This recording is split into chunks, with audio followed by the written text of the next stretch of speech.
নমস্কার বন্ধুরা, রিতম পডকাস্টের আরেকটা নতুন এপিসোডে সবাইকে স্বাগত জানাচ্ছি। আজকে তোমাদের সাথে শেয়ার করতে চলেছি সোদপুরে ঘটে যাওয়া একটা মারাত্মক সত্য ভৌতিক ঘটনা।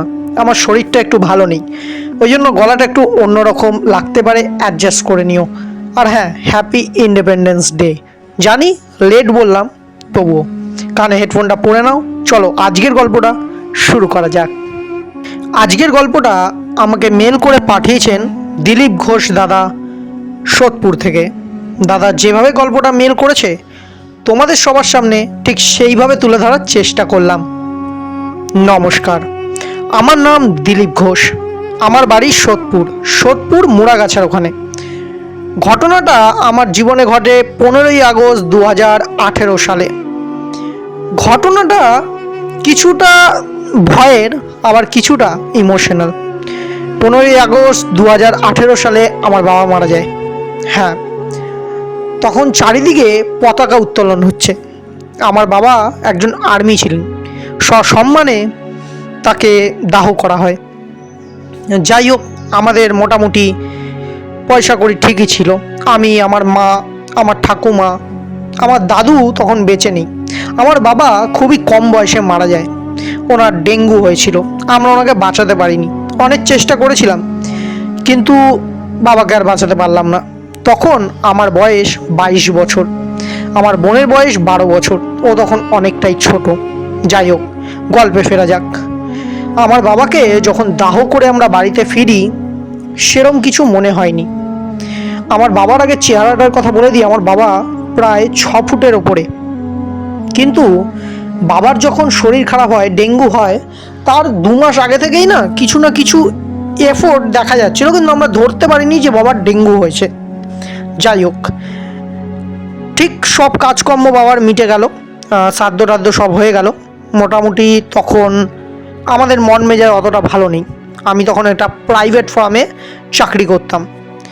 আমি কাজ থেকে বাড়ি ফিরেছিলাম ঠিক 8টার সময়।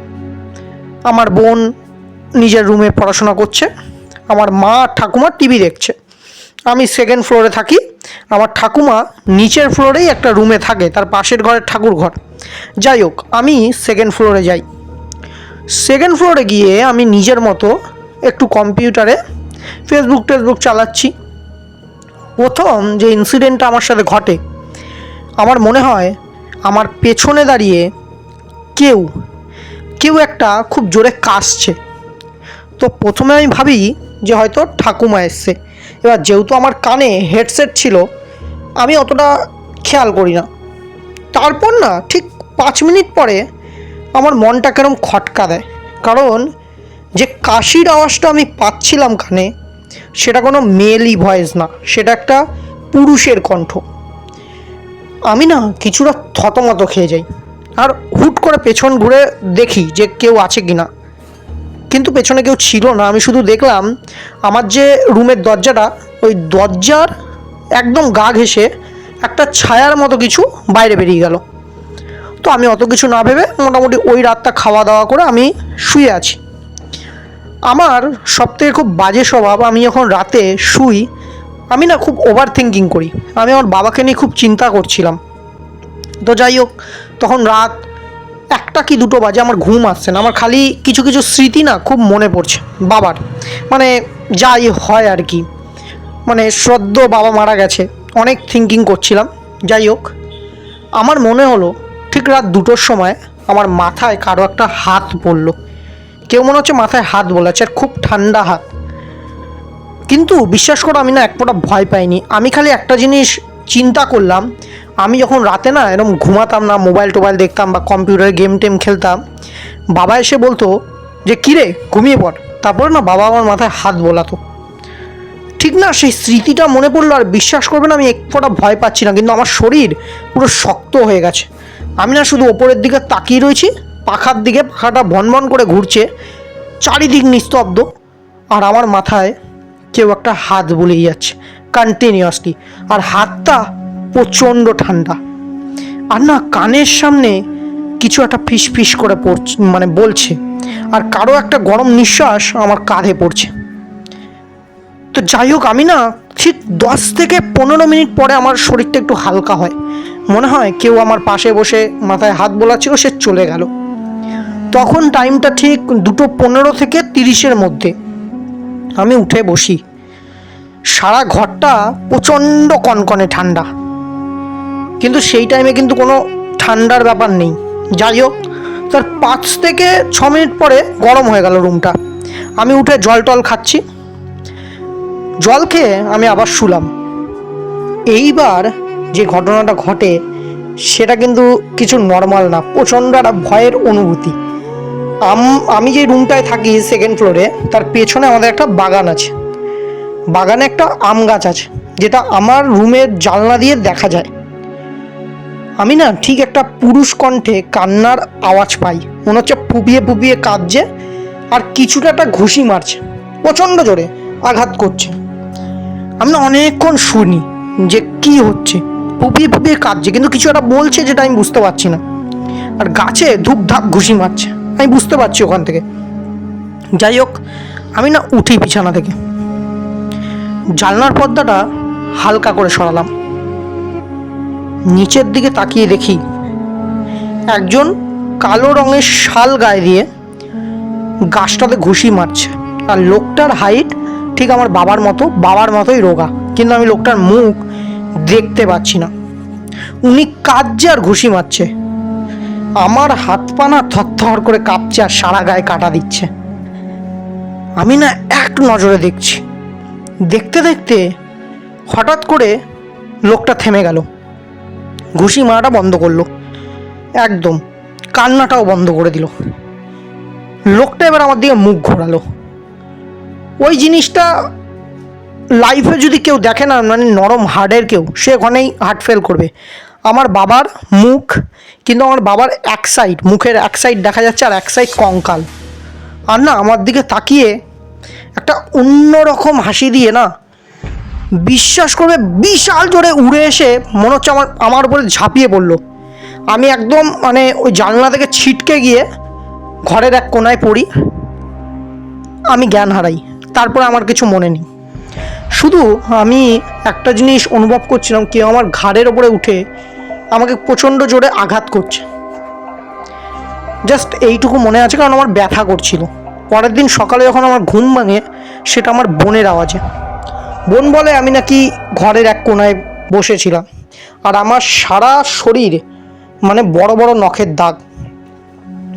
আমার মা আর ঠাকুমা প্রচণ্ড ভয় পেয়ে যায়। যাই হোক, ওদেরকে আর কিছু বললাম না, বললাম যে রাস্তা দিয়ে আসছিলাম, কোনো পোকা টোকা কামড়েছে। পুরো সারা গা না, পিঠ না একদম লাল লাল হয়ে গেছে। তো অত কিছু না ভেবে সেদিনের মতো আমি অফিস বেরোলাম। সেদিন শনিবার ছিল।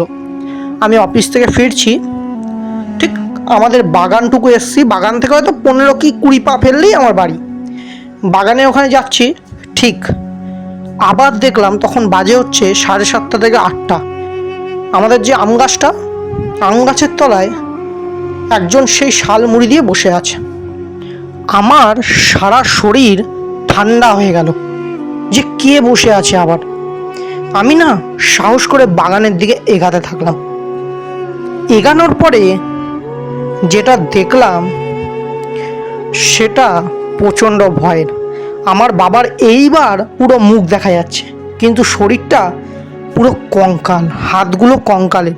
আমি প্রচণ্ড ভয় পেয়ে যাই, চিৎকার করে উঠি, করে বাড়ির দিকে দৌড়াতে যাব, আমার দিকে কেউ একটা ছিটকে আসে।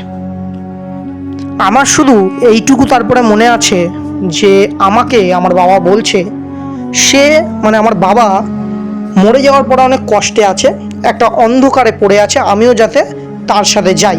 এটা বাবার কণ্ঠে আমি স্পষ্ট শুনি, তারপরে আমি কিচ্ছু শুনতে পাই না। তারপরে যেটা আমি শুনেছি সেটা আমার ঠাকুমার মুখে। ঠাকুমারা নাকি আমায় বাগানে পায়, বাগান থেকে কোনো রকম তুলে নিয়ে আসে। আমি সেই রাতে আর খাই না, নিজের রুমে গিয়ে ঘুমাই। পরের দিন যখন আমার মা, ঠাকুমা আর বোন আমার রুমে আসে, এসে দেখে আমি আমার রুমের চাদর পুরো ছিঁড়ে ফেলেছি, আমার দেয়ালে একদম লম্বা লম্বি নখের দাগ, আর আমি না নিচে বসে বসে চাদর কামড়াচ্ছি।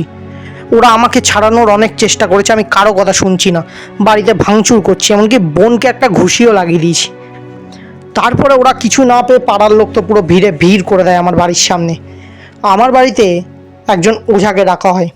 উনি আসে, উনি আসার পরে অনেক চেষ্টা করে আমাকে দিয়ে বলায় আমি কি আমি নাকি নিজের মুখে বলেছিলাম যে আমি আমার বাবার নামটা আমি এখানে বলছি না, তো আমি ওর বাবা, তো আমি এখানে থাকতে চাই, আমি আমার স্ত্রী, মেয়ে আর আমার মা আর আমার ছেলেকে নিয়ে যাব, সবার আগে ছেলেকে নিয়ে যাব, আমি ওকে খুব ভালোবাসি।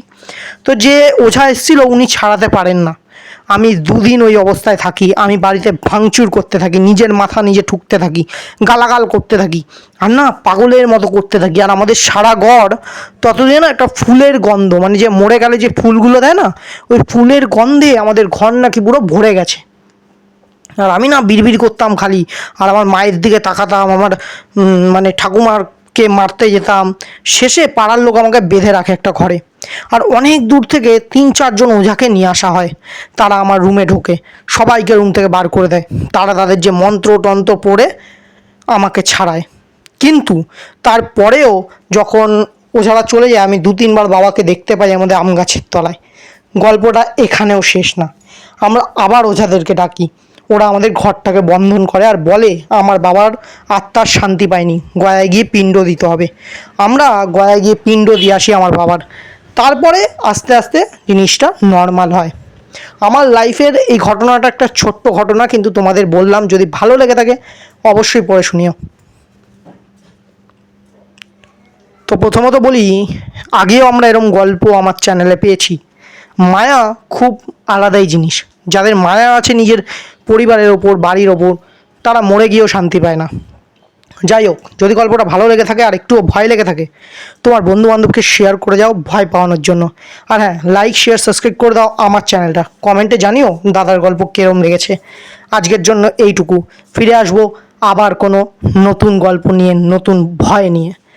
ভয় পাওয়ানোটা আমার কাজ, ঘুম না আসাটা তোমাদের।